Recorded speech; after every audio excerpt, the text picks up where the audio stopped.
establish my covenant with you, that never again shall all flesh be cut off by the waters of flood, and never again shall there be a flood to destroy the earth. Amen? Diba? Sabi ni Lord, may pangako ako sa iyo, anak. Yung rainbow na yan, hindi ko nagugunawin ang mundo dahil sa flood. So, itong storm na to, itong signal number 4 na to, hindi to magiging dahilan para gunawin ni Lord yung mundo. Para ang kanyang mga anak ay kunin niya. Hindi ito hadlang para tayong lahat ay magpigil sa papuri at pagsamba sa ating Panginoon. Amen po ba? Amen. Sige po, ngayong araw na ito, isa po munang panalangin para kay Lord. Hallelujah, Lord Jesus. Hallelujah, Lord God. We invite your presence, Lord Jesus. Oh, we worship you, Father. We glorify your name. Yes, oh Jesus. Panginoon, maraming salamat, Ama. Salamat, Panginoong Diyos, sa araw na ito. Salamat sa magandang araw, Panginoon. Salamat, Panginoon, dahil buhay pa rin po kami, Panginoong Diyos. Sa paggising pa lamang po namin, Panginoon, pinagpapasalamat lang po namin ito, Lord God. Lord, sa buhay, Panginoon, ng bawat isa, Lord God, na nandito, Panginoon, at sa lahat, Panginoon, na nakikinig, Panginoon, sa aming live stream, Lord Jesus, i-bless niyo po, Panginoon, ang bawat isa, Lord God. Salamat, Ama, dahil, Panginoon, sa kabila, Lord God, ng masamang panahon, Panginoon, patuloy po kami ng pumuri, Panginoon. Nagpapasalamat, Panginoon, sa iyo. Dahil, Lord God, alam po namin, Panginoon, ang iyong divine protection, Panginoon, ay nasa iyong mga anak, Panginoon. Lord, we declare, Panginoon, the victory, Panginoon Diyos, sa umagang ito, Panginoon. Sa iyong service, Panginoon, inaalay po namin sa iyo. Ikaw lamang ang aming kino-glorify, Panginoong Diyos. Ikaw lamang ang aming tinataas, Panginoon. And I know, Panginoon, itong bagyong ito ay hindi magiging hadlang, Panginoon, sa pagpupuri namin sa iyo, Panginoon. We believe, Panginoon, na you are in control, Panginoong Diyos. Ikaw, Panginoon, ang may hawak, Lord God, ng panahon, Panginoon.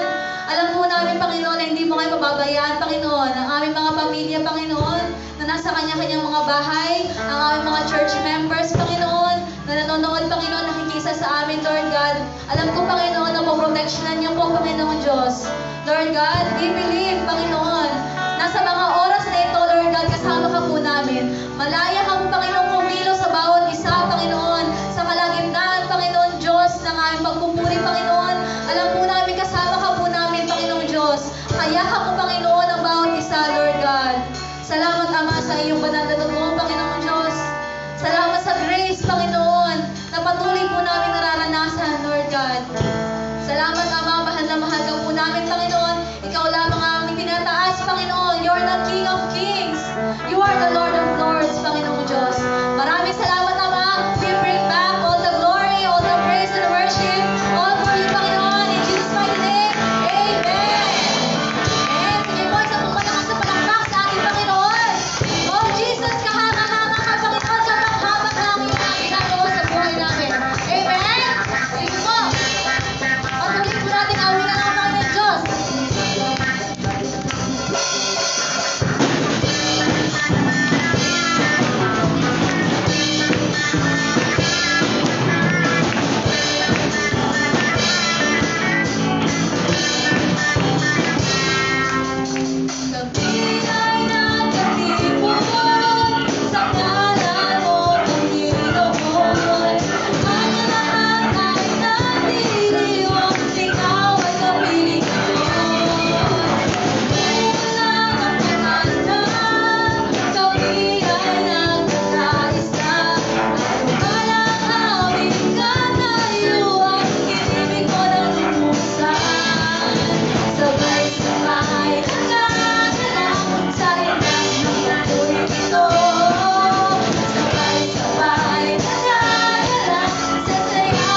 Bigay ng katipon sa kalan mo, Panginoon. Ay nagdiriyon, ikaw ay kapiling ko. Wala ng pag-asa sa bigay ng walang awit lang tayo at ibig mo na lumusan. Sabay-sabay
sa mga oras na ito.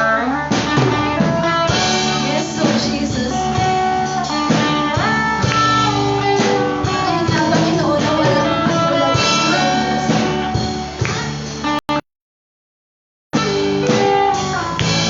Nagpapabantay sa iyo, Panginoon. Pagmamahal sa amin, Panginoon. Ikaw lang ang Panginoon ng Diyos na aming inibig, Panginoon, mula ngayon hanggang ngayon.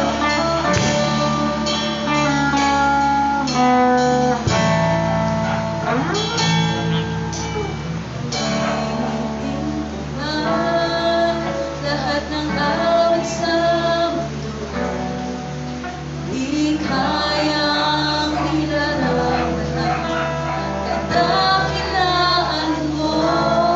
Kulang ang lahat ng tula, kulang maging mga salita upang ihayag ang kabutihan mo. Awitin ko man lahat ng awit sa mundo, di kayang ilarawan ang kadakilaan mo. Kulang ang lahat ng tula, kulang maging mga salita upang ihayag ang kabutihan mo. Wala kang katulad, wala nang hihigit sa'yo. Wala kang katulad, wala nang mapantay sa'yo. Ikaw ang Diyos noon pa man, maging ngayon at kailanman. Sa habang panahon, wala kang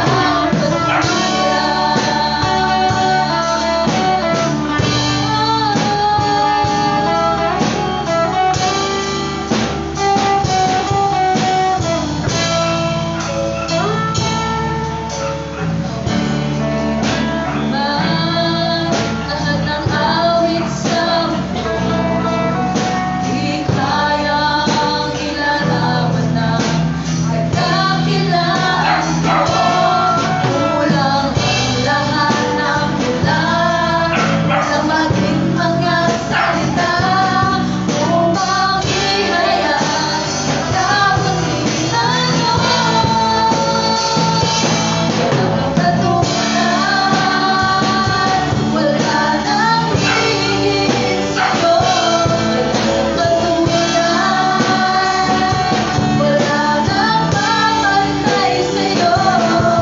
Ikaw ang Diyos noon pa man, maging ngayon at kailanman. Sa habang panahon, wala kang katulad. Walang katulad. Yes, oh Father, wala nang hihigit sa'yo, Panginoong Diyos. Oh Father, wala kang katulad. Ang iyong pagmamahal sa bawat isa, Panginoong Diyos. Ikaw ang Diyos. Ikaw ang Diyos noon pa man, maging ngayon at kailanman. Sa habang panahon, wala kang katulad. Oh Jesus, hallelujah. Tunay nga, Panginoon, na wala kang katulad, Lord Jesus. Ikaw ang Diyos na buhay sa bawat isa. Ikaw, Panginoon, ang may control, Lord God, ng mundo, Panginoon. And we offer you this day, Panginoon. Maraming salamat, Ama. Maraming salamat, Father. You're so good. Lord, salamat sa peace, Panginoon, na pinagkakaloob niyo, Lord Jesus, sa bawat isa. Maraming salamat naman sa kabila, Lord God, ng panahon ito. Ang iyong mga anak ay nananatiling kalmado, Panginoon, sa gitna ng storm, Panginoon. We still worship you. We want to worship you. Maraming salamat, aming Ama. Tunay nga na wala kang katulad. Ikaw ang aming Diyos na buhay.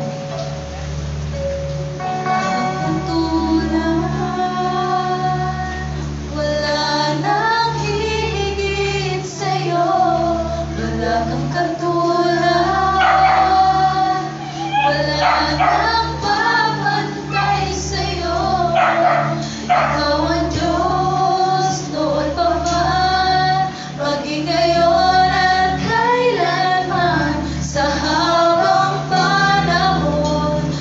wala kang katulad. Wala kang katulad. Wala nang hihigit sa'yo. Wala kang katulad. Wala nang kapantay sa'yo. Ikaw ang Diyos, noon pa man, maging ngayon at kailanman, sa habang panahon. Come on,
namin. Alam po namin, Panginoon, na ang iyong mga pangako, Lord God, ay totoo, Panginoon, tunay, Panginoon.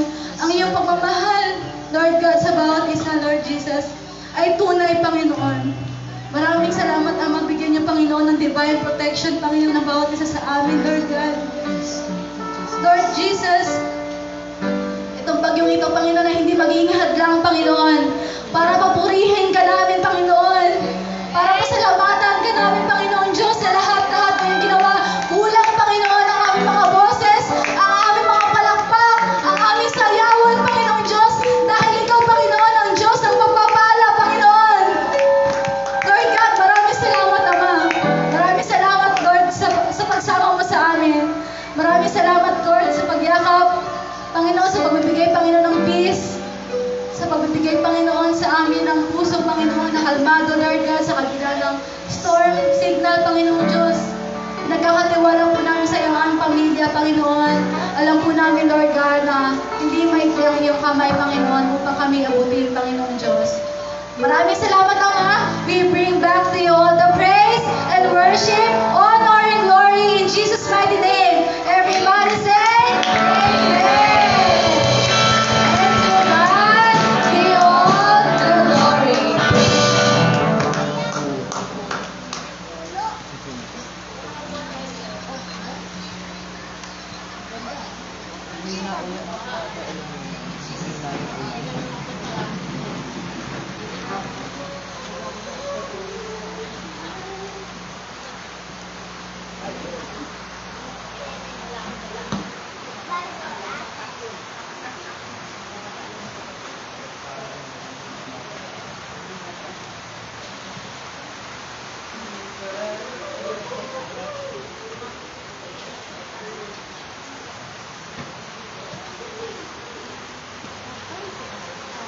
Mapagpalang araw po sa ating lahat.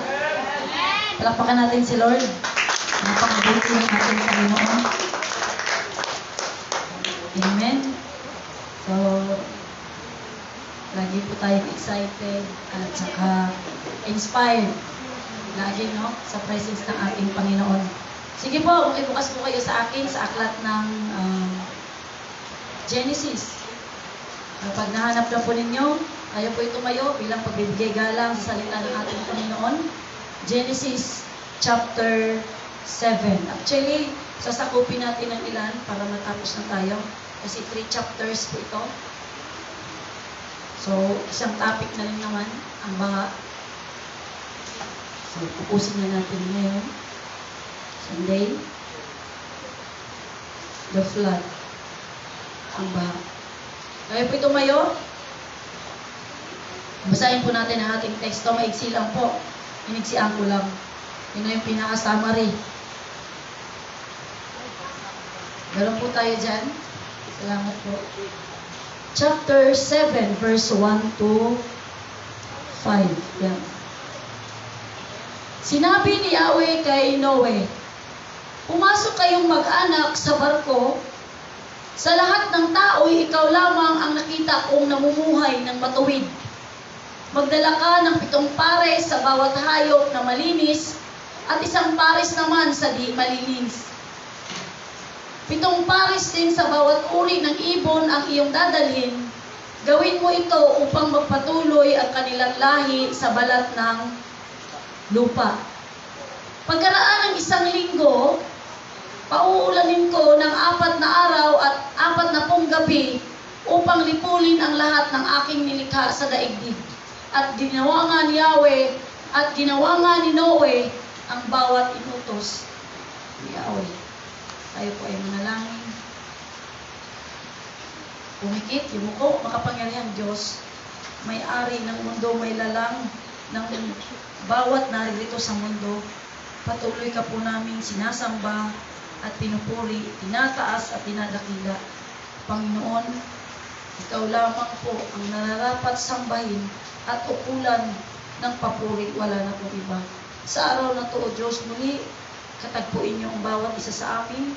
Patuloy niyo pong yakapin kami at patuloy din namin maranasan ang iyong presensya sa amin. Maraming salamat po. Ito po ang nagkakaisa namin pagsusumamo sa inyo sa pangalan ni Jesus. Amen. Maupo po tayo.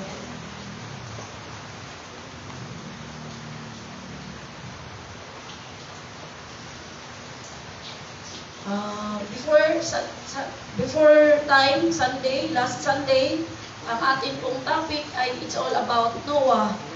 Yung kanyang faith, yung kanyang fear sa Panginoon, at siyempre yung kanyang faithfulness sa Panginoon. Yung kanyang faith, tadhana na nakalaan sa Panginoon. Ngayong araw na to, ang pag-usapan naman natin ay yung ark. Yung ark at yung flood mismo as a means of judgment and as a means of salvation para sa bawat isa. So yung flood, yung po yung judgment, at yung ark, yung po yung salvation. Tatlo lang po ang ating word for today, ang ating point. Siyempre, the request, pangalawa, the response, at pangatlo, the reward. Para mabilis lang po nating matandaan, request, response, tsaka reward. Mauna po tayo sa request. Dahil po bumaha na, at talagang sabi dito, sabi ni Yahweh sa binasa natin sa chapter 7, verse 1 to 5, sinabi ni Yahweh kay Noe, pumasok kayong mag-anak sa barko,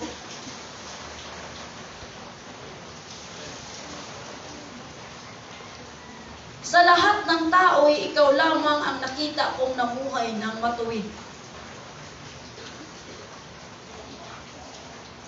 Magdala ka ng 7 pares sa bawat hayop na malinis at 1 pares naman sa di malinis. 7 pares din sa bawat uri ng ibon ang iyong dadalhin. Gawin mo ito upang magpatuloy ang kanilang lahi pagkaraan ng 1 linggo.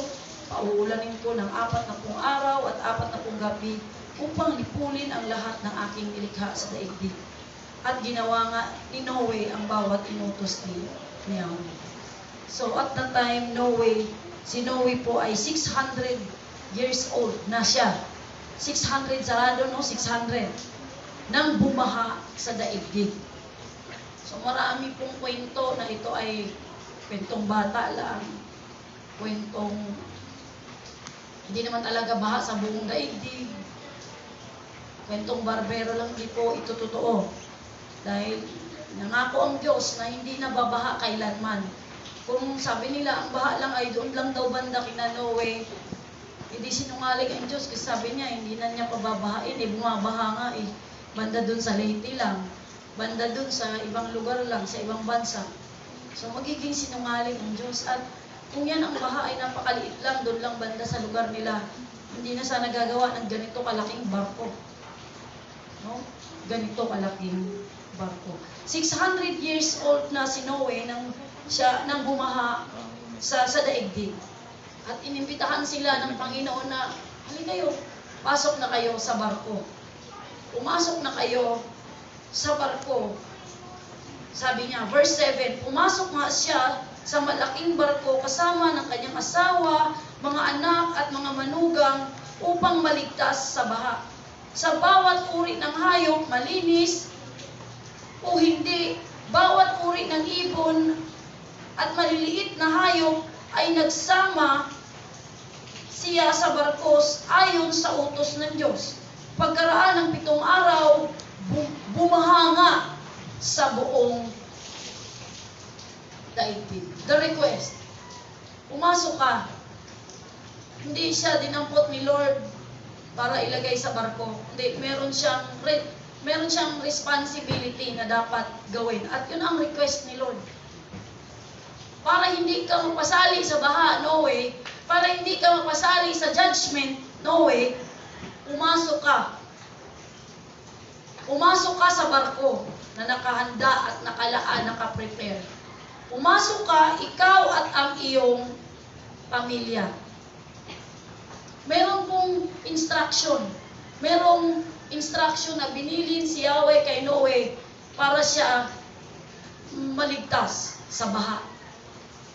At alam naman natin na si Noe ay talagang tapat at sumusunod, nagtitiwala sa Panginoon. So, pumasok sila sa loob. At syempre, may mga detail na request. At ang sabi doon, 7 pares ng malilinis na hayop. Alam niyo naman po, ang Israelita, meron yan silang mga marurumi at malilinis na hayop. So, yung mga malilinis, ipasok mo 7 pares, bawat isa. Kasi gagamitin nyo sa pag-aalay, gagamitin nyo sa pagpapadami, gagamitin nyo yung iba sa pagkain nyo. At syempre, baka may mamatay pa doon o ano ba. So, hindi lang naman talaga 2 7 pares sa bawat malilinis at 1 pares para sa hindi malinis. Sumunod ang mga hayop. Sabi ng Bible, ang mga hayop ay pumasok. Hindi sila talagang pinaghuhuli ni Noe. Talagang by the power of God, by the sovereign power of God, ang mga hayop ay kusang pumapasok doon. By the grace of God, talagang nakalaan na, nakapili na kung sino ang papasok at sino ang mamamatay. Sino ang hindi makakapasok. So, ang request po ay kailangan natin may gagawin na pumasok doon, meron tayong responsibility. Ang imbitasyon ng Diyos ay open sa atin, sa lahat. Halika, ang barko ngayon ay walang iba kundi ang ating mga simbahan. Ang salita ng Diyos, si Jesus Christ. Ito yung means ng ating ating kaligtasan. Na walang ibang ginawa ang Panginoon kundi mag-imbita sa atin na tayo ay pumasok. Sige, ayusin mo yung sarili mo sa harapan ng Diyos. 2 pares, detalyado. 2 pares, 7 pares ng malilinis na mga hayop at 1 pares ng hindi malinis. At sabi dito, sa verse 8, sa bawat uri ng hayop, malinis o hindi, sa bawat uri ng ibon, maliliit na mga ibon at maliliit na hayop, ay nagsama siya sa barko ayon sa utos ng Diyos. Hindi nagkulang ang ating Panginoon para tayo ay imbitahan, paalalahanan, warningan. At ito pang pinakamaganda, no? Ang sabi dyan, may 1 week pa. May 1 week pa bago pa talaga bumaha. Kumbaga sa ating salita, may grace period pa din ang Panginoon. Pagkatapos ng 120 years na pag-share ni Noe sa mga tao, sige, final, 1 week pa ulit na grace period of time. Para pagpasok ni Noe in 1 week time, prepare siya sa loob at the same time, makita ng mga tao na pumapasok yung mga hayop, pumapasok yung mga tao din na iba kamag-anak ni Noe. Lahat ng gamit nila, tubig, pagkain, mga damo na kainin ng hayop, mga nakakulong, mga kung ano-anong kailangan nila. Panggatong, lahat sinakay, lahat kinarga in 1 week time. Diyan na sila sa loob. Bago pa talaga ganun kabuti ang ating Panginoon. Diretso tayo. Pagkaraan ng 7 araw, bumaha nga sa buong daigdig. Noe ay 600 taong gulang na noon, noong 17 araw at 2 buwan, nabuksan ang lahat ng bukal sa ilalim ng lupa. Nabuksan din ang mga bintana ng langit.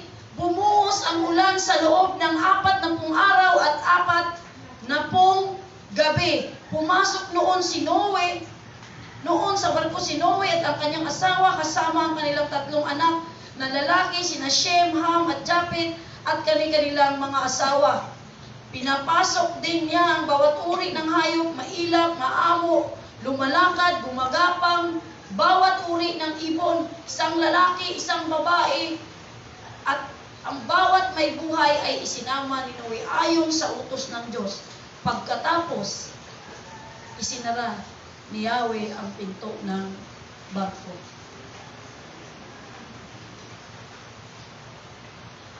Sabi dyan, ikalawang buwan, ikapitong araw ng ikalawang buwan. Tama ba? Kunwari na sa kalendaryo natin, February 17. Kasi ikalawang buwan.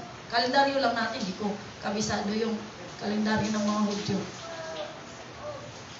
Kunwari, February 17, pumasok sila sa loob ng barko. Dalawa ang source ng pinagmula ng tubig. Ang sabi dito, mula sa ilalim, yung mga tubig na, alam niyo yung Genesis ng paglikha ng Diyos, na sabi niya maghiwalay ang tubig sa baba at sa taas. Yung mga tubig sa baba, may mga nakalakyan, yung mga bukal, mga pinanggagalingan ng tubig, lahat na pinundo ni Lord, pinagpigil sila eh. Ayon sa utos ninyo, sabi ni Lord, hanggang dyan lang kayo, magsama-sama kayo doon. Ito, ilabas ang bundok, doon ang tubig, sama-sama, at maging dagat na kayo dyan. Nagpigil ang tubig, sa lahat sunod. No, lahat ng nilikha ng Diyos, susunod sa Diyos. Lahat ng hayop, pag sinabi ni Lord, pumasok kayo doon. Pasok. Yun ang request eh. Tayo, matigas pa tayo sa hayop eh. Hindi tayo marunong sumunod sa request.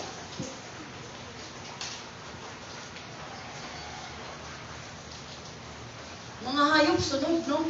Pasok sa loob. Tubig, sunod sa Diyos. Tigil ka hanggang dyan ka, lumabas ka. At ang pangalawang source ng pinagmula ng tubig ay bumukas ang bintana. Ang sabi dyan? Nabuksan din ang mga bintana ng langit. So lahat ng tubig na nagpigil doon sa taas, sabi ni Lord eh, maghiwalay ang tubig sa langit, sa baba, at sa taas at sa baba. Tatawagin kalawakan nyo sa taas at tatawagin dagat naman karagatan nyo sa baba. So lahat bumuelo, lahat bumukas.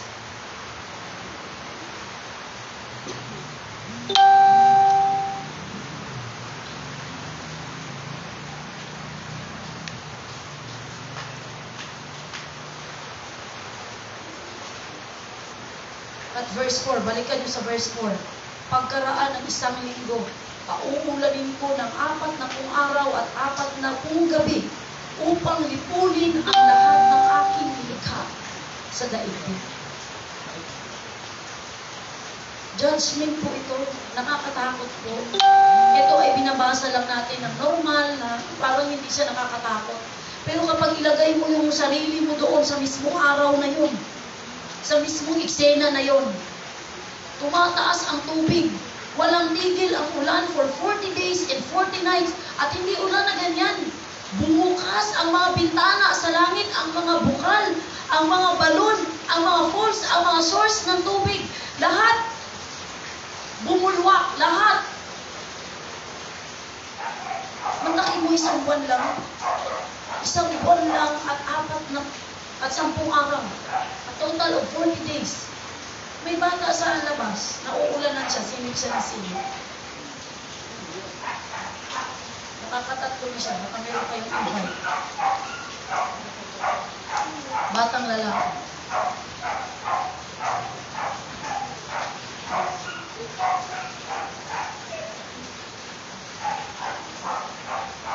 No?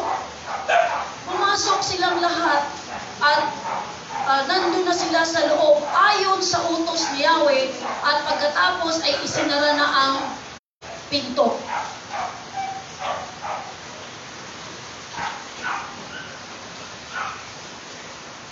Imagine nyo po isang buwan na ulanan. Pag ganyan lang po ang ulan, hindi po tataas ang tubig ng ganong kalaki. Hindi po mapupuno ang daigdig. Kaya malakas po talaga ang tubig. Ang bulwak ng tubig, ang bagsak ng tubig, walang tigil araw at gabi. At nandun sa loob ang 8 tao. Si Noe, asawa niya, 3 niyang anak at 3 niyang manugang. Diretso. 40 araw na bumaha sa daigdig. Lumaki ang tubig at lumutang ang barko.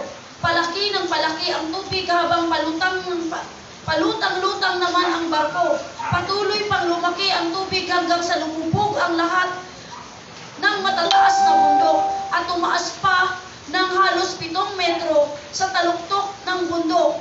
Namatay ang bawat may buhay sa lupa, mga ibon, maaamo, maiilap na mga hayop, lahat ng gumagapang sa lupa at lahat ng tao. Ang lahat ng may hininga sa ibabaw ng lupa ay namatay.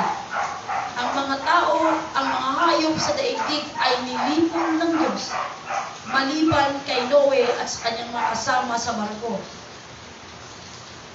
Meron ba tayong image dyan? Yung images natin. Ayan po ay replika na lamang. No? Kinopya nila. Alam ko, 2 bansa ang gumawa. Turkey, meron din silang replika. Kentucky, meron din silang replika niyan. Pero, yan. Ganyan, no? Napakalaki po niyan. Siguro dito hanggang Bakaklabaw. At ayon talaga sa pag-aaral, ang loob niyan, 100, kung mga kasing laki lang ng mga kambing, tupa ang karga, kayang pumarga ng 125,000 na ganung uri ng hayop. So, ang sahig niya, kaya na yan, pahaba kasi, rectangle siya ng konti, yung floor niya ay umaabot sa 100,000 square meter. Napakadami. Plus 3 palapag po yan. Yan, open na po siya sa mga turista. Yung replika ng Arca ni Noe. Kasi may mga nakakulong dyan. Isipin nyo na lang kung anong... Yan, dyan tayo ngayon. So ba't nasa labas yung elepante? Pumasok na. Iinom ng tubig. Iinom ng tubig.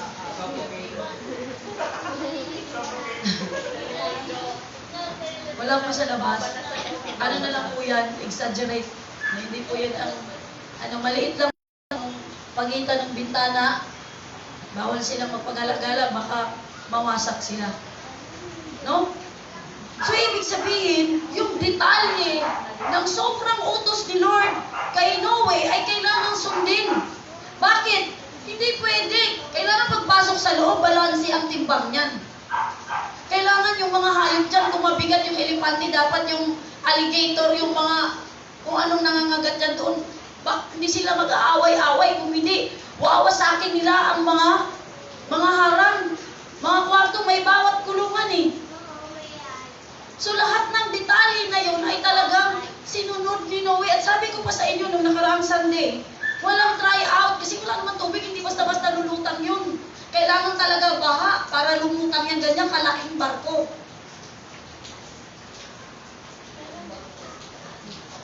At bawal ang mali. Nabababa pa sila para maghanap pa sila ng pandikit. Wala nang bukas-bukas ang pinto. Kaya kailangan isahan lang, isang trabahuan, isang tapusan, walang testing. Kaya bawat detalye ay talagang kung hindi naging maingat si Noe sa pagsunod, sa pakikinig ng salita ng Diyos, hindi siya masisave. Maski sila mamamatay dyan. May isa lang leak dyan, may kunting butas lang dyan sa bigat at sa laki niyan. Upwersa yun eh, lalaki pa yun. Pag hindi siya nagsapat doon ng mga pandikit, loob at labas, may chance na bumigay yun. Kidlat po yun, kulong po yun, malakas po ang pwersa ng tubig. Naglabasan kahit saan, talagang may mga ganyan yan.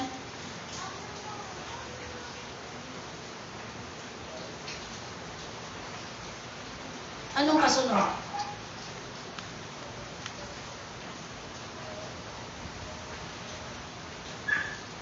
Verse, tingnan natin ha. Meron ba tayong supporting verse? Supporting verse? 2 Peter chapter 3. Buksan nga po ninyo.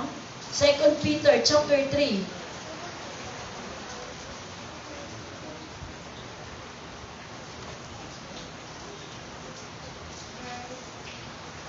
Verse 3. 2 Peter chapter 3, verse 3. Una sa lahat, dapat ninyong malaman na sa mga huling araw ay pagtatawanan kayo ng mga taong namumuhay ayon sa sarili nilang pagnanasa. Sasabihin nila, nangako siyang darating, hindi ba? Nasaan na siya? Namatay na ang ating mga ninuno, ngunit wala pa ring pagbabago buhat ng likhain ng mundong ito. Sinasadya nilang hindi pahalagahan ang katotohanan, ang langit at ang lupa ay nilikha ng Diyos sa pamamagitan ng kanyang salita. Nilikha ang lupa buhat sa tubig, nilikha ang lupa buhat sa tubig at sa pamamagitan ng tubig. Sa pamamagitan din ng tubig, ng malaking baha, ginunaw ang daigdig ng panahong iyon.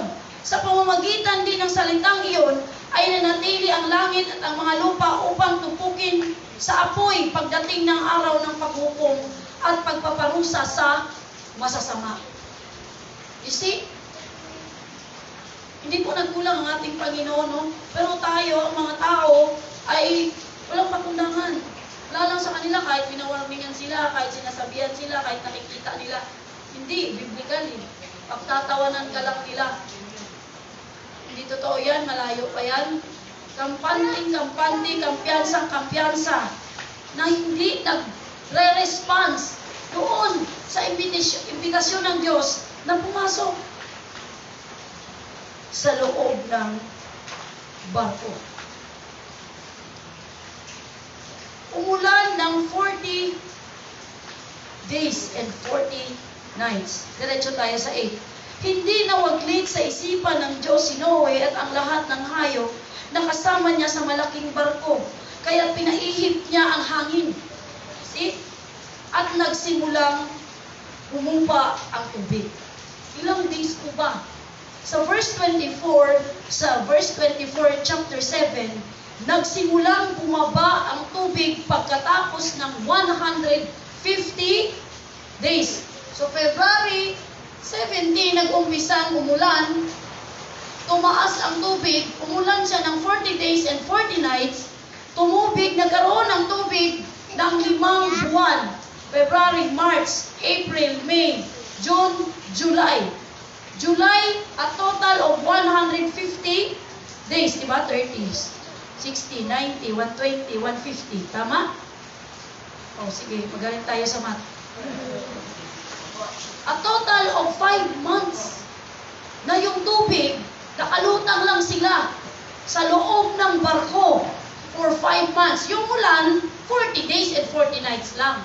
Pero syempre, patigil ng ulan, hindi naman umuupa ang tubig eh. Inabot pa ng 40 days, 5 months, para tumigil na ang pagtaas ng tubig. Andun lang sila sa loob ng barko.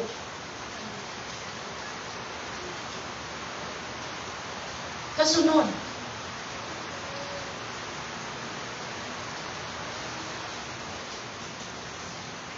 kaya't pinaihip niya ang hangin at nagsimulang humupa ang tubig. Ito din po yung hangin sa Genesis chapter 1. Sa paglikha. No? Yun din. Huminto ang mga bukal at tumigil ang pagbuhos ng ulan. Patuloy na humupa ang tubig at pagkaraan ng 150 araw ay mababa na ang baha. Sumadsad ang barko sa bundok ng Ararat noong 17 araw ng 7 buwan. July. After 2 weeks, ano na nangyari sa calculation natin? Wala na ako ah.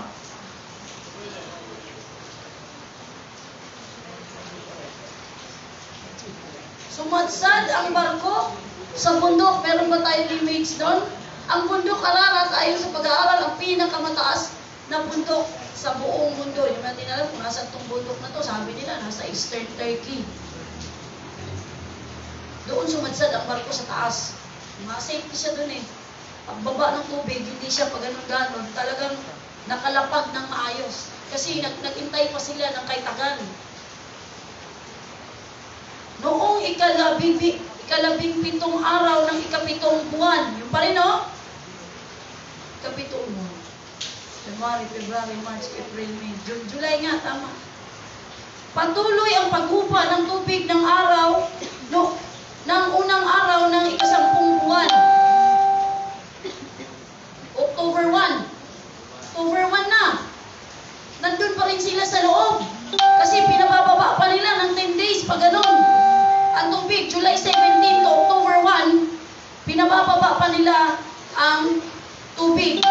Bago lumitaw ang taluktok ng mga bundok, October 1 na, nakita na nila yung mga mountain top, yung mga dulo, mga tuktok ng bundok na silip na ni Noe doon sa bintana niya. So napakaano no, nasa loob lang siya ng barko. At ang maganda, may listahan ng date. May mga naglilista si Noe. Naka-record siya, nag-aabang siya talaga. Pagkalipas ng 40 araw, after na masilip niya, October 1, another 40 days, bago niya pa ulit. Pagkalipas ng 40 araw, binuksan ni Noe ang bintana ng barko ng kanyang ginawa. Pinalipad niya ang isang uwak at ito'y nagpabalik-balik hanggang matuyo ang tubig. Matuyo ang tubig sa lupa.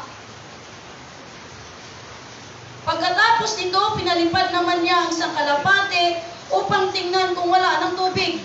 Palibhasa'y laganap pa ang tubig, hindi makalapag ang kalapate, kaya nagbalik ito at muling ipinasok ni Noe sa barko. So, October 1, binuksan ang bintana, pinalipad si Uwak. Si Uwak naman, naku, hindi na nagbalik. Bakit? Ang daming uuwakin. Ang dami na niyang uuwakin, kakainin, tutukain. Wala naman, mamarati yun eh. Kaya pinalipad niya ang isa pa, ang kalapate, na may dalang bumalik. May dala na ba? Wala pa. 7 araw pa, another 7 araw na naghintay si Noe, at pagkatapos, muli niyang pinabalik ang kalapate.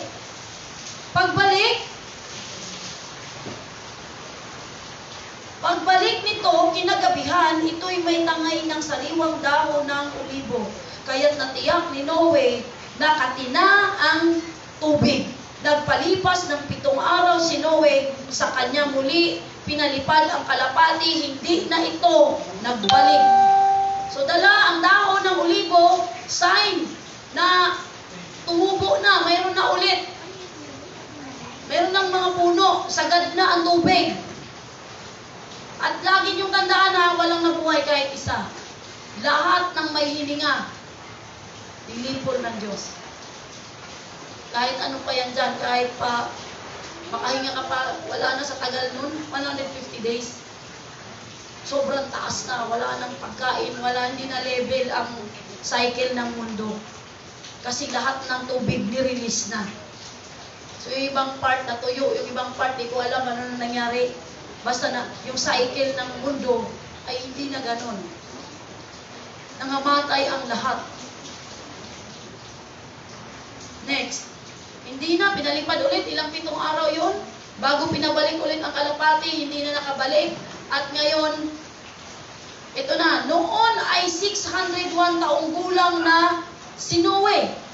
O, 1 taon na ang nakalipas. 1 taon na sila sa barko. Tama po ba? Ano na to? Nang unang araw, ng unang buwan. Oh, January 1, the next year. October, November, December. Si October 1, binuksan niya na yung bintana eh. So October 1, hanggang matapos, 1 month. November, 1 month. December, 1 month. A total of 3 months na nag-stay sila sa taluktok ng bundok. Nandun pa rin sila sa loob ng barko. Unang araw ng unang buwan, New Year na. Celebration na. Happy New Year. Inalis ni Noe ang takip ng barko at nakita niyang natutuyo na ang lupa. Nang ika-27 araw, 27. Nang ikalawang buwan, February 27, Tuyong-tuyo na ang grabe, January, February, 127 pa. Isang taon tapos 27. Mira. Sinabi ng Diyos kay Noe, lumabas ka na sa barko kasama ng iyong asawa. So February 17, sila pumasok sa barko, lumabas sila ng February 27. Isang taon at 10. Oh, di ba tama din ako, bumagsak din ako sa tama. Isang taon at 10 araw sa loob ng barko. Matindi yun. Tuyong-tuyo na ang lupa. Sinabi ng Diyos kay Noe, lumabas ka na sa barko kasama ng iyong asawa, mga anak at mga manugang. Palabasin mo na rin ang lahat ng mga hayop na kasama mo, maamo at maiilap, gumagapang at lumalakad, at pati mga ibon. Hayaan mo silang dumami at manirahan sa buong daigdig. At lumabas nga si Noe at ang kanyang asawa at mga anak at mga manugang. Gayon din, sunod-sunod na lumabas ang lahat ng hayop, maiilap at maaamo, lahat ng gumagapang, lumalakad, pati ang mga ibon, ayon sa kanilang mga uri. Diretso ko lang. Si Noe ay nagtayo ng altar para kay Yahweh, kumuha siya ng isa sa bawat malinis na hayop at ibon at sinunog bilang handog. Nang maamoy ni Yahweh ang mabangong samyo nito, sinabi niya sa sarili, hindi ko nasusumpain ang lupa dahil sa gawa ng tao, bagamat alam kong masama ang kanyang isipan. Mula sa kanyang kabataan, hindi ko nalilipuling muli ang anumang may buhay kagaya ng ginawa ko ngayon. Hanggang naririto't buo ang daigdig, tagtanim, tag-ani, palaging sasapit, tag-araw, tag-ulan, tag-init, taglamig, at ang araw at ay gabi ay hindi mapapatin.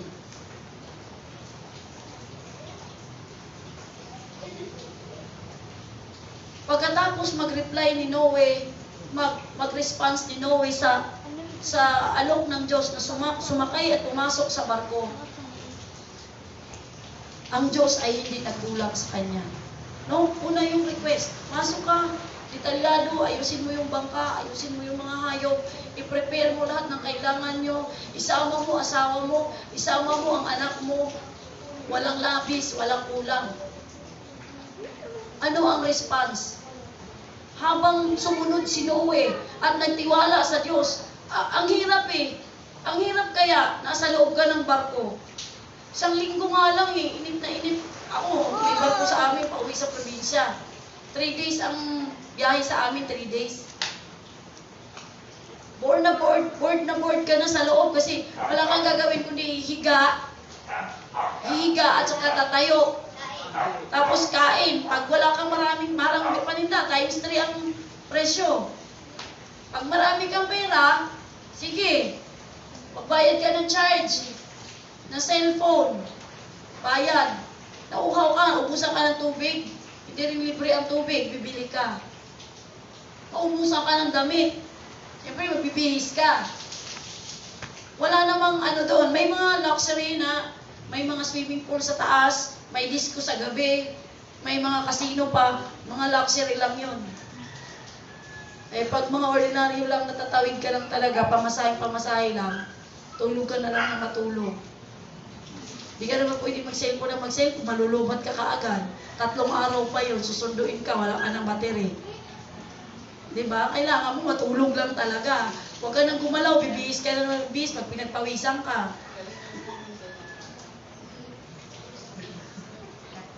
Matindi po, mahirap.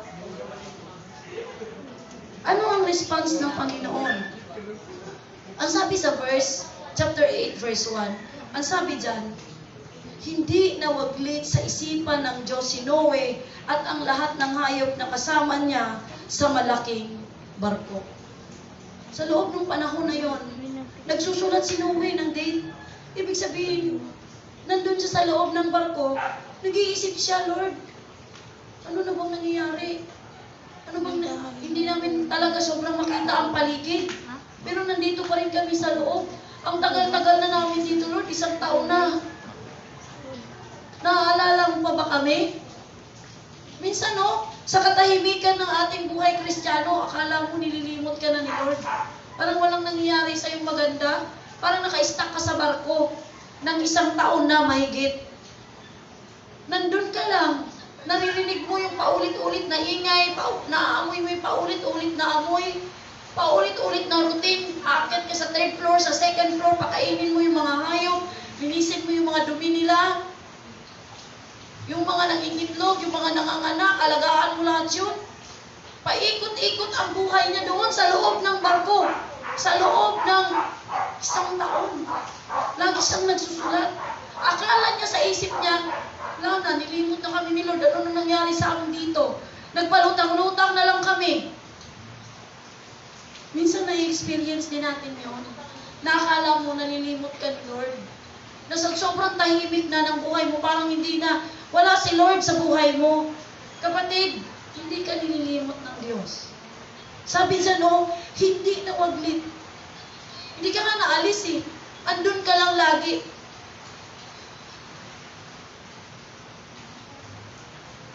Pag na-feel mo na yung palabasin ka na sa barko, feel mo yung blessing sa'yo ni Lord.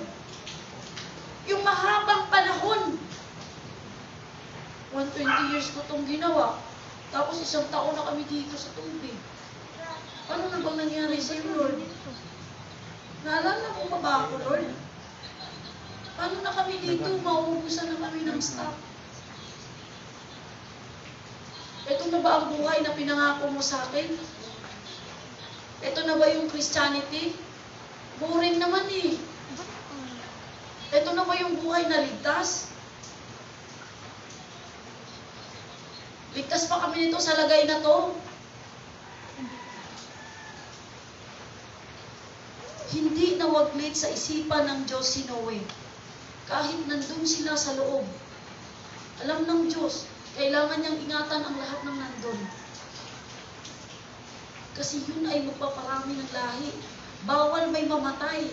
Bawal may madamage doon. Bawal magkagulo doon dahil mamamatay din sila. Yung provision ni God, yung protection ni God, at yung supply ni God, yung pagsusustain ni God sa kanila, nandun. Hindi nawaglit sa isipan ng Diyos. Si Noe, hindi ibig sabihin, hala, ano na nangyari sa bana ko? Nakalimutan ko na busy kasi ako eh. Hindi po ganun ang Diyos. Alam mo ng Diyos ang kanyang ginagawa from the very start hanggang sa matapos. Walang miscalculation ang Panginoon. Tayo, nag-iisip tayo na pinababayaan na tayo ng Diyos. Hindi po. Hindi nawaglit sa isipan ng Diyos si Noe. At hindi lang yun ang lahat ng hayop. Lahat pa ng hayop doon malinis. May madumi nga eh. Lahat wala nang care si Lord doon. Sa madumi, bayaan mo na. Pero lahat nasa isipan ng Diyos. Lahat ng hayop na kasama niya sa barko.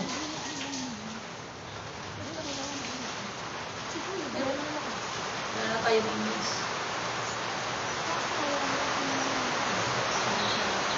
Alam ng Diyos, pagbaba nila Noe, kailangan nila ng new start. January 1, new day, new beginning, new hope, new life, new start, new beginning. Lahat ay bago na. Wala na yung dati. Para ma-feel mo at para ma-experience mo ang kapangyarihan ng Diyos sa'yo. Sometimes, kailangan ng silence. Sometimes, kailangan ng 1 taon. Kasi tinatrabaho ng Diyos yung future mo.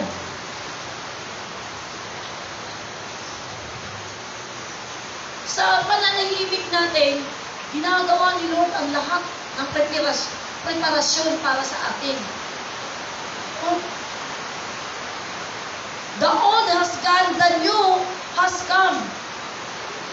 Ang buhay mo, matindi ang pagkagawa mo, matindi mong sinira, sobrang sinalbahin mo yung buhay mo. Tapos gusto mo 1 month lang, mamajikin ni Lord sa'yo. No. Kapatid, it takes time. Sometimes, mafe-feel mo yung ganito na parang wala si Lord. Pero hindi totoo yun. Hindi ka nawaglit sa isipan ng Panginoon. Kapag sumunod ka sa request niya, na halika, pumasok ka sa presensya ko, sa barko ko, ang Diyos ang mag-iingat sa iyo hanggang humupa ang baha at hanggang matuyo ang tubig sa labas. Amen po ba? Magtiwala po tayo patuloy sa Panginoon. Si Noah habang patagal ng patagal, palalim ng palalim yung kanyang pananampalataya sa Panginoon. 120 years nga, ginawa ko itong barko eh. Ba namang 1 taon na lang, hindi mo pa kayang tiisin. Upo ka na nga lang eh, pahinga ka na lang sa pagod mo sa mahabang panahon. Nagsulat lang siya ng date na October 17 na, ikalawang buwan, ikaunang buwan, ano ba pinagsusulat? 7 araw, lumabas ulit, nag-record siya ng kanyang time schedule. Report. Walang ibang nagsulat niya, kundi siya lang.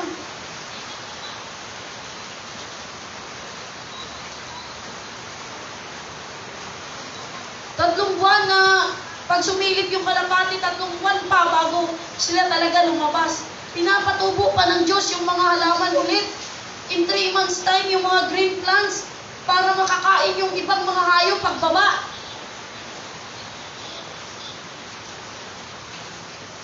Hindi po yung baha na yun. Imagine nyo na lang pag tayo binaha dito, evacuate tayo doon sa court. Bumaha din doon. Saan tayo punta tayo Tagaytay, takbuhan lahat doon sa mga tuktok ng bundok kung saan. Pero lahat ng yun abutin talaga ng tubig. Doon ang judgment ng Panginoon. Walang kinikilingan, walang sinisino. Kahit anuman, basta may buhay. Lilipunin ng Diyos. Sa judgment day, kapatid, ganun din. Sa paghuhusga ng Panginoon, walang bata, walang hayop, hayop niya, lika naman yun eh. Wala namang kasalanan yung hayop eh. Pero kasama yun sa paglipol. Ang Diyos, may power eh. Kaya ko naman gumawa ulit yan. Wipe out lahat yan, ayoko na yan. Sobrang sama. Sobrang sama ng tao, huhusgahan ko ang tao. Ganun din po sa atin. Humusgahan tayo ng Panginoon. Kaya habang may time pa, dapat nakikinig tayo sa request ni Lord, pasok ka. Kaya pasok ka na, Noe, kasama ang pamilya mo. Dapat hindi tayo pabingi-bingi. Dapat makikinig tayo, detalyado. Kung ano ang dapat natin gawin, sundin natin sa Panginoon. Sabi nung binasa natin sa 2 Peter, enjoy lang ang mga tao. Iinom. Di sila ang tagal na ng ano, sabi babalik si Jesus, hanggang ngayon wala naman. Di naman totoo yan. Kalokohan lang yung ginagawa nyo dyan. Nag-aasawa, nag-iinuma, nag-i-enjoy, na parang wala nang katapusan. Yun ang ginawa nila. Kaya winipe out ang Panginoon. At anong nakalagay dyan? No? Verse 8. Chapter 8.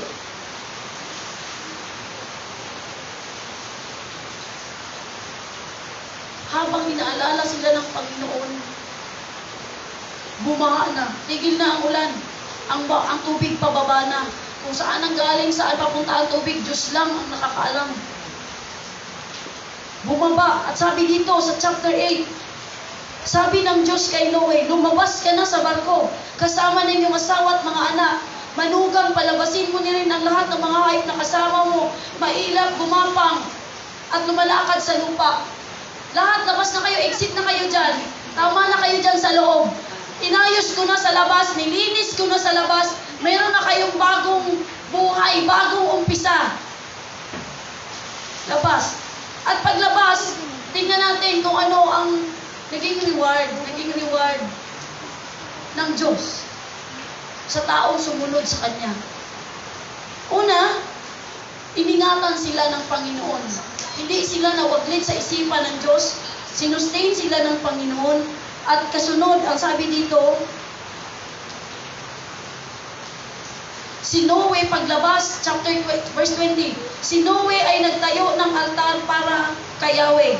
Kumuha siya ng isa sa bawat malilinis na hayop, lahat ng malinis, inisa-isa niya, kinuhanan niya bawat isa. At anong ginawa niya? Sinunog bilang handog. Hindi po madali ang makulong sa loob ng barko, sa loob ng 1 taong mahigit. Kung ano-anong papasok sa isip mo, kung nasaan na si Lord, ano nang mangyari sa buhay mo, ano ng future nyo, ano na, bakit hinusgahan na ni Lord ang lahat, pinatay na ni Lord, ano na ba si Lord ngayon? Kami ba huhusgahan din paglabas namin, sana kami nito dadamputin? Pero paglabas, hindi yun ang nasa isip ni Noe. Paglabas, ang nasa isip niya, si Yahweh pa din. Kailangan kong handugan si Yahweh. Makasalanan ako, kailangan kong humingi ng tawad sa Kanya. Pasasalamat ako bilang pagliligtas niya sa amin.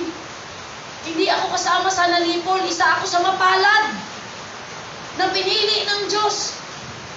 Hindi lahat po, no? Hindi lahat ay makakasakay sa barko at hindi lahat nga nakasakay. Sa totoo lang po, 8 lang. Kukunti.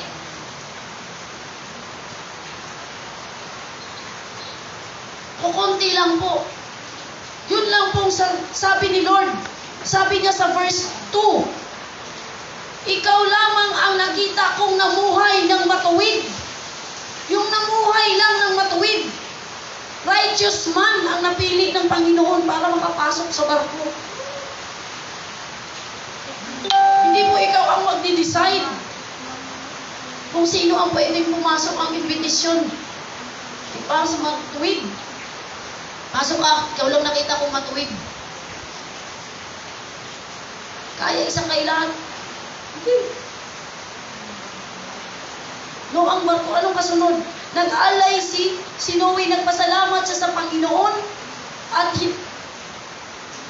kumuha siya, sinunog niya yung mga handog. Nang maamoy ni Yahweh ang mabangong samyo nito, sinabi sa sarili, hindi ko na susumpain ang lupa dahil sa gawa ng tao.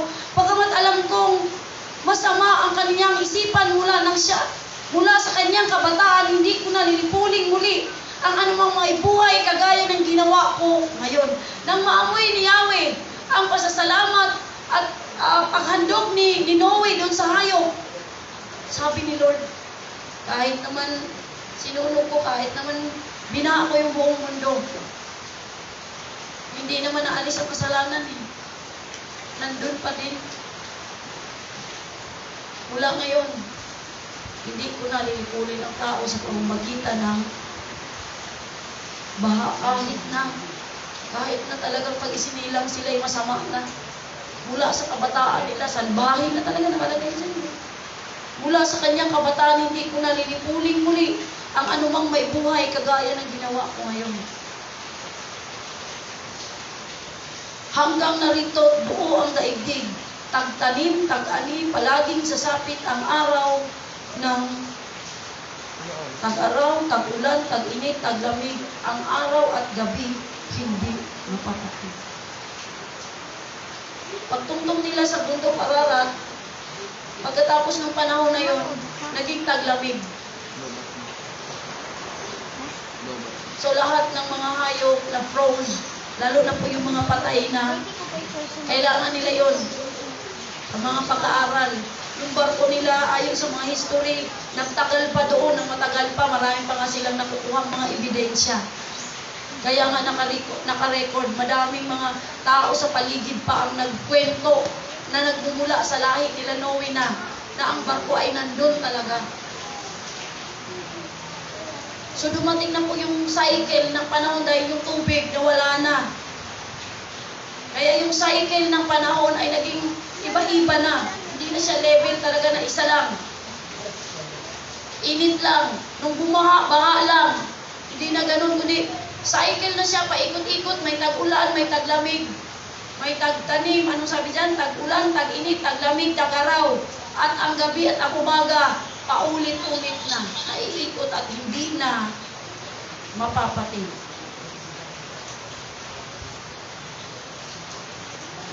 Sa kabila ng kabisihan ni Noah, paglabas ng barko, o sige, yung mga hayop, buksan yung gate.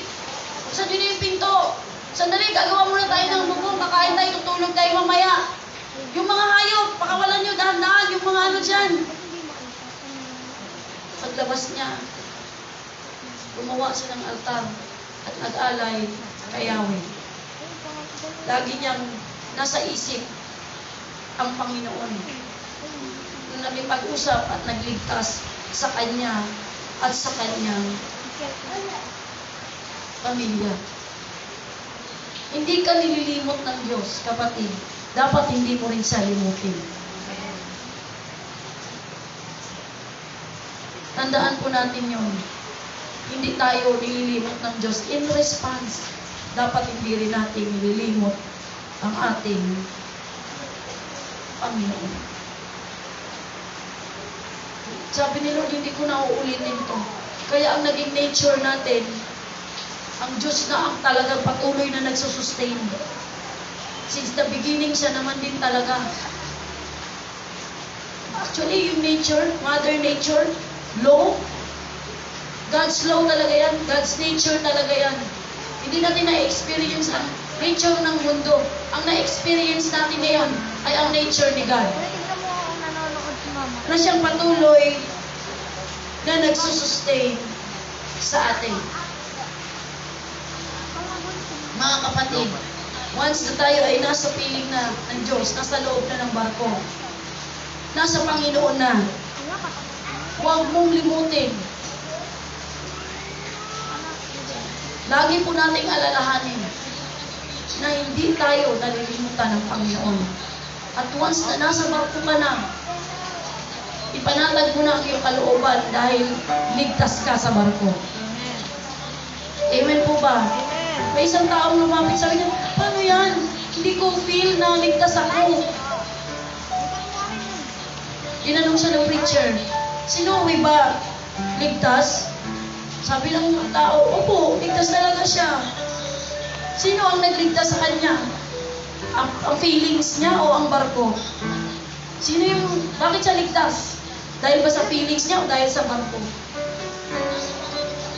Siyempre, hindi sa feelings niya, kundi dahil sa barko. Same is true. Hindi tayo nakabase sa damdamin natin kung tayo ay ligtas o hindi, kundi dahil sa sinabi ng Diyos. Pag sinabi ng Diyos, pumasok ka sa barko, at nasa loob ka na ng barko, nasa loob ka na ng presensya ng Diyos, rest assured na ikaw ay ingatan ng Diyos hanggang sa matuyo ang tubig at bumaba ang baha. At ang kasunod nun, ang reward, ang Diyos ay nakipagtipan kay Noe. Nangako kay Noe, yun po yung ating next Sunday message.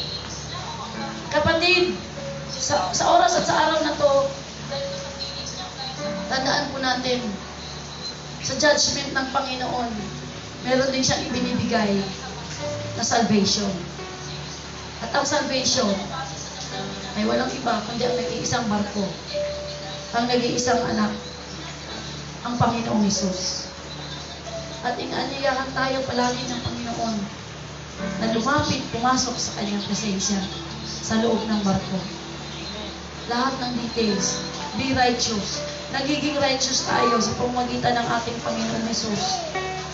Pag tinanggap natin at nasa sa atin ang dugo ng ating Panginoon, tinubos tayo. Tayo ay matuwid sa harapan ng Panginoon. At kapag nasa Panginoon na tayo, ano man ang nangyari sa labas, ano mang kidlat, ano mang tubig, ano mang ulan, buong puso tayong manalig na ang buhay natin ay hawak na ng ating Panginoon. Hanggang sa tayo ay pagbuksan na ng barko. At naranasan na natin ang tunay na bagong buhay sa presensya, sa bagong langit, sa bagong lugar, bagong Jerusalem na pagdadalan sa atin ng Panginoon. Ngayon, nasa loob tayo ng barko. Huwag tayong magdalawang isip. At habang wala pa man judgment, hindi naman siguro din masama. Patuloy natin spread, i-share ang kaligtasan sa lahat. Nang sila din ay makasama natin sa presensya ng ating Panginoon. Tayo tumayo at habang tayo naawitan ng ating mga awit, tayo ay manalangin at magpasalamat sa Diyos.